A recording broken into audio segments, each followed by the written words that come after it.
Imagine si je te disais que juste là, en toi, habite une force puissante. Ce n'est pas de la magie, ce n'est pas une illusion bon marché, encore moins une promesse vide. C'est une énergie réelle, transformative, capable de bouleverser ta vie dans le meilleur sens possible. Tes relations, tes rêves, même ce sentiment qui t'envahit quand le réveil sonne le matin et que tu penses que ce sera juste une journée de plus, tout cela peut changer. Mais ce changement ne commence pas à l'extérieur. Il commence à l'intérieur. À l'intérieur de toi se cachent des parts oubliées, étouffées, ignorées.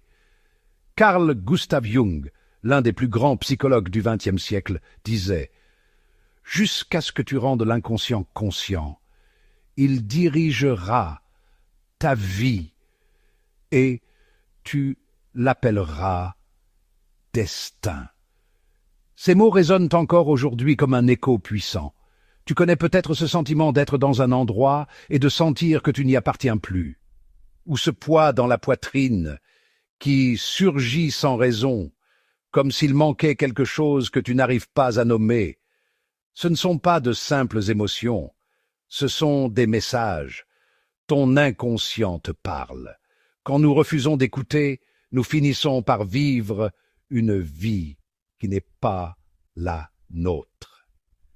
Nous acceptons une relation qui nous blesse, un travail qui nous épuise, une routine qui nous éteint, et peu à peu, nous perdons nos couleurs. Prenons l'exemple de Daniel. Passionné de musique, il a abandonné sa guitare pour un costume-cravate, parce qu'on lui a dit que la musique ne nourrit pas son homme. Aujourd'hui, il paie ses factures. Mais chaque soir, quand le silence s'installe, son âme crie pour les cordes qu'il a laissées tomber. Est-ce vraiment vivre? Ou est-ce survivre? C'est ici que commence le chemin vers soi, se reconnecter à son essence, à cette flamme intérieure qui ne demande qu'à briller.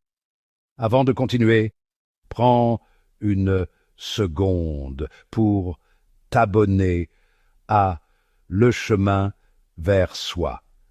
Ensemble, nous allons explorer ces vérités profondes qui peuvent transformer ta vie. Et si ce message résonne déjà en toi, partage-le pour qu'il touche une autre âme qui en a besoin. La science moderne nous donne aujourd'hui des clés incroyables pour comprendre pourquoi nous nous coupons de nous-mêmes. Les neurosciences nous apprennent que notre cerveau est programmé pour la survie, pas pour le bonheur. Le psychologue Abraham Maslow l'avait déjà pressenti avec sa pyramide des besoins. Tant que nous sommes dans la peur, nous restons au niveau de la sécurité, incapables de nous élever vers l'accomplissement de soi. Mais il y a plus. Les recherches de Daniel Kahneman, prix Nobel d'économie, montrent que nos décisions sont largement influencées par des biais inconscients. Autrement dit, sans en avoir conscience, nous sabotons nos choix, nos relations, notre avenir. Prenons Mariole, 32 ans. Elle rit avec ses amis, mais se tait chaque fois que son compagnon hausse le ton. Elle n'ose pas dire non. Elle a appris à croire que sa voix n'a pas de valeur. La psychologie appelle ça l'impuissance acquise. Quand, après plusieurs expériences négatives, nous finissons par croire que nous ne pouvons rien changer. Et pourtant, les études prouvent le contraire.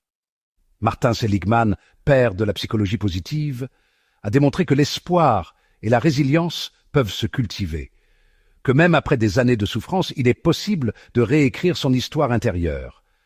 La clé est de reconnaître ses blocages, non pour s'en culpabiliser, mais pour les transformer en tremplin. Comme le disait Nelson Mandela, « J'ai appris que le courage n'est pas l'absence de peur, mais la capacité de la vaincre. » Schatz, revenons à Jung. Il parlait de l'ombre, cette part de nous-mêmes que nous refusons de voir. la jalousie, la colère, la tristesse, la honte, tout ce que nous préférons cacher derrière un sourire forcé.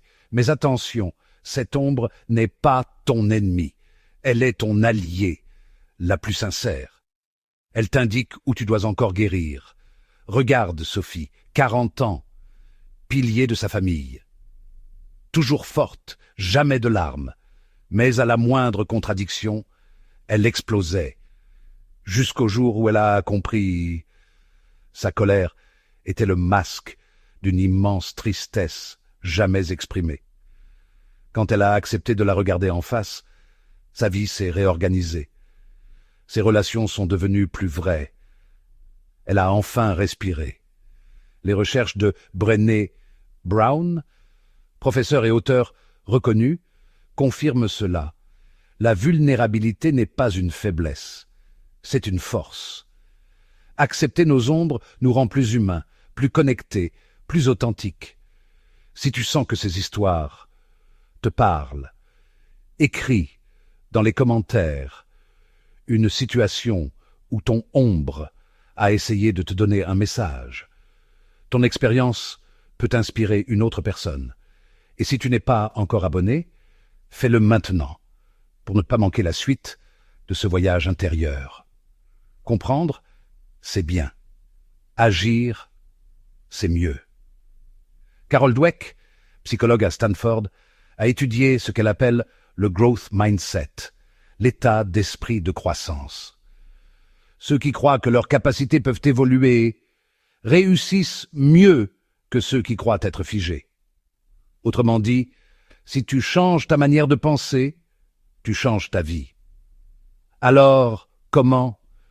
Voici quelques pratiques simples, validées par la science. La gratitude. Robert M. Mons, chercheur à l'Université de Californie, a montré que noter 3 choses positives par jour augmente significativement le bien-être. La méditation. Des études du Dr John Kabat-Zinn prouvent que la pleine conscience réduit le stress et améliore la santé mentale. Les micro-actions. James Clear, auteur de Atomic Habits, explique que les petites habitudes répétées transforment radicalement une vie. Prenons Juan, 29 ans, toujours entouré de personnes qui le rabaissaient. Pourquoi? Parce qu'au fond, il croyait ne pas mériter mieux. Mais le jour où il a commencé à se traiter avec respect, à écrire ses réussites chaque soir, son cercle a changé. Ceux qui l'abaissaient ont disparu. À leur place sont venus des gens qui reflétèrent la valeur qu'il avait enfin reconnue en lui. C'est cela, passer à l'action. Poser chaque jour un geste qui affirme « je compte ». Ma vie a de la valeur. Et maintenant, respire. Regarde ton chemin. Tu n'es plus la même personne qu'au début de cette vidéo. Tu sais que ton inconscient parle, que ton ombre guide, que ta lumière attend d'émerger. Viktor Frankl, survivant des camps de concentration et psychiatre, disait « Quand nous ne pouvons plus changer une situation, nous sommes mis au défi de nous changer nous-mêmes. » C'est là ton plus grand pouvoir. La valorisation de soi n'est pas de l'ego. C'est un acte de courage. C'est dire « J'existe, j'ai de la valeur et je mérite une vie qui me ressemble. » Alors ose te choisir. Ose écouter cette voix intérieure qui t'appelle vers plus grand. Parce que personne ne peut marcher ce chemin à ta place. Mais toi, tu as déjà fait le premier pas.